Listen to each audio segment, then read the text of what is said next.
Welcome back, everybody. My name is Tucker, and welcome to the start of NBA trade deadline week. And with that, it seems appropriate to begin the week by talking about some NBA trade rumors, most specifically about Clint Capela. There's been a lot of rumors flying around, even as recently as this morning, right before I record this video, about guys like Capela and D'Angelo Russell and Robert Covington. But the most substantial ones seem to be about Capela, so that's who we're going to cover today. But really quickly before we get started, if you enjoy the NBA, then consider subscribing. I upload basically every single day. All right, so we're going to go through this. We're going to talk about the report. We're going to kind of break down what it means, and then we're going to workshop some potential trades and teams that Capela could be traded to, because like I'm sure many of you, I was just sitting around watching the Super Bowl yesterday, and right around halftime, Woj tweeted out that the Rockets were seriously engaged with multiple teams about trades for Clint Capela, even 3-team trades being involved here. And they're looking for a couple of different things. Either a replacement center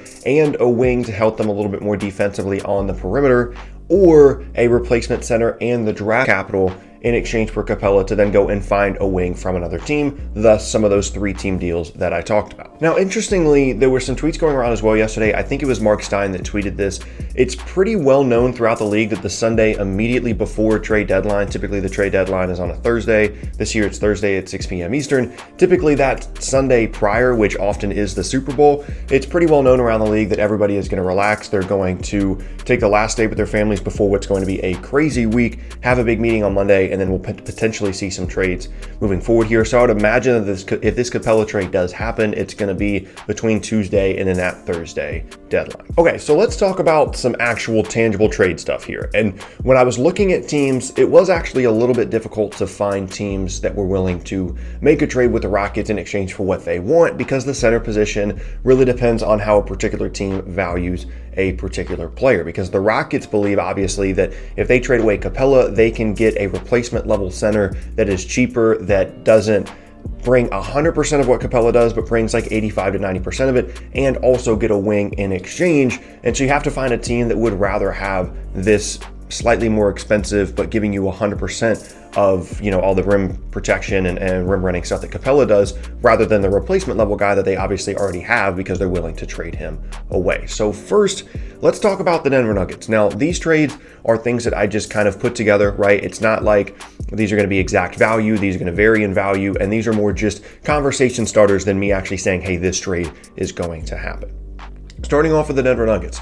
Mason Plumlee and Malik Beasley in exchange for Clint Capela. And the basic premise of this is two things. One, the Nuggets getting a center that's different than their starting center. Obviously, Jokic is a one-of-a-kind player as a playmaker, but Mason Plumlee at times is a bit in that similar role coming off the bench as well as a playmaker. Still a pretty good athlete, but not on the level in terms of rim protection and rim running that Clint Capela is. And so trading him out for a player that not only is more different than Jokic, but also a better player than Plumlee. And it'll be interesting to see if they would try to play those two together, if Capela be coming off the bench all the time, just provide them a little bit more versatility. And then you're also putting Malik Beasley in here, who I think is an interesting trade target for teams looking to trade for a wing at the deadline, because he's going to be a free agent this offseason. The Nuggets probably aren't going to want to pay him what he'll likely be worth, because he is a pretty good player, specifically as a shooter, would fit right in Houston, would be able to defend a little bit as well. And again, I think he's slightly expendable for Denver, assuming that they think that this Capela-Plumlee swap makes sense for them. Next up now is probably a pretty common one for a lot of you guys. It's the Boston Celtics, and the trade is Capela in exchange for Marcus Smart and any of the fives that the Celtics have on their roster, whether it's Cantor or Tice or Poirier or Robert Williams, whatever, some kind of replacement level center and Marcus Smart in exchange for Clint Capela. And the only reason that this is possible is because of the Marcus Smart thing. The Celtics don't really have any other contracts that they can put together to make a deal like this work in exchange for Capela's salary this season, which is why in any kind of significant trade for Boston, either Gordon Hayward, who I highly doubt is going to be traded, or Marcus Smart has to be involved. And obviously Hayward makes way too much money to be involved here. So the idea here is Boston has needed a 5 all season. They've managed to make some things work with this three-headed monster at the center spot, but ideally they would have one guy like Capela that's a lot better than any of those three guys. No offense to guys like Cantor and Tice, who have done a really good job at the 5 spot, but if you're looking to improve one place for this team, it is definitely at the 5, and Capela certainly represents an upgrade there. And in exchange, you're giving up someone in Smart that definitely would be tough to lose. Fans love him. He's a great hustle guy, makes a ton of plays for this team that don't necessarily show up on the stat sheet, but at times definitely can be not the most efficient playmaker or shooter, can make some plays, can get to the rim, but obviously shooting wise isn't great, and is maybe taking away some opportunities from guys like Kemba, Jason Tatum, and Jaylen Brown that maybe you'd rather give to them and just have Smart's defense. But if that isn't an option, why not trade away Smart for an upgrade at your most vulnerable position? Now for the Rockets, this is probably the best deal that they're going to get out of any of these that we're going to talk about, just because Smart is the best player that they're receiving in any of these deals in exchange. He's going to get up a ton of threes in Houston, probably make about 34-35% of them, but that's fine with them because he's going to provide great defense, and then they get a replacement center for Capela as well. This is exactly the kind of deals that ideally the Rockets would be looking at. Now, I don't necessarily think that this one is realistic, but I felt the need to put the Celtics in here because it's well known that they're looking for a replacement at the 5, and in theory, a Smart Capela swap in addition to a replacement level center makes sense for both these teams in terms of what they need at the deadline. Next up now is the LA Clippers, another team that definitely needs some size, and in this trade, they're receiving Clint Capela in exchange for that big Mo Harkless expiring and Ivica Zubac, or Zubats, however you say his name. Someone told me last time in a recent trade video how to say his name down in the comments. So very similar story here, right? We're looking at replacement center and a wing in exchange for Capela. And for the Clippers, the theory for them all season has been what happens when you get to the postseason, when you're playing against potentially guys like Joel Embiid in the finals, or before you get there, guys like Anthony Davis. Do they have the size between Zubats and Harrell, to defend those types of players, in addition to having the wings like Paul George and Kawhi Leonard to match up with guys like LeBron? Is that going to be an issue for them in the postseason? And if it is, how do they solve that by trading for a better defensive 5-man? Now, no offense to Zubats in terms of his on-ball play as a defender, he's actually pretty solid, but when you get into certain playoff series against teams that are really going to space the floor, including this Rockets team, it can be an issue in terms of his ability to defend in space, and Capela is certainly better at that. And for the Clippers, they're really not giving up a ton outside of Zubats, who again, they're getting a better player in exchange in Capela, and then this big Mo Harkless expiring, who is a solid wing, but not anything deal-breaking for them.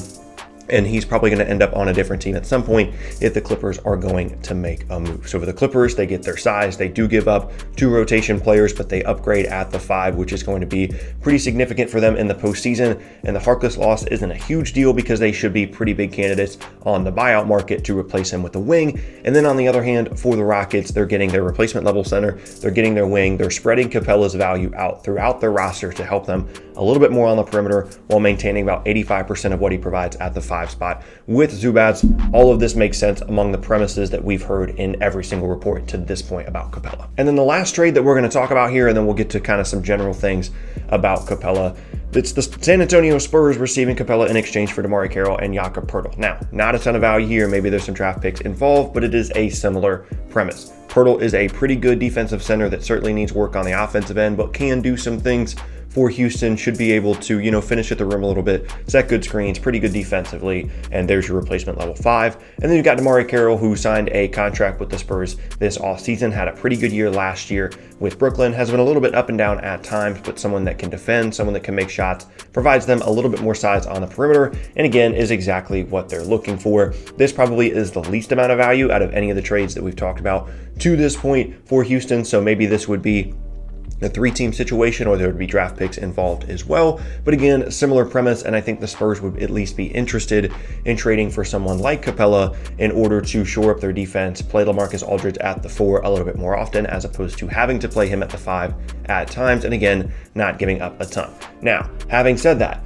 3 of the 4 trades that I just talked about were in the Western Conference, and that was one of the main difficulties that I found when trying to figure out which team to send Capela to. It seemed like a lot of the teams that needed a 5 and were in, potentially playoff position were in the West. So it's going to be up to the Rockets whether they would be willing to make that move inside the conference, and even, with rivals like San Antonio.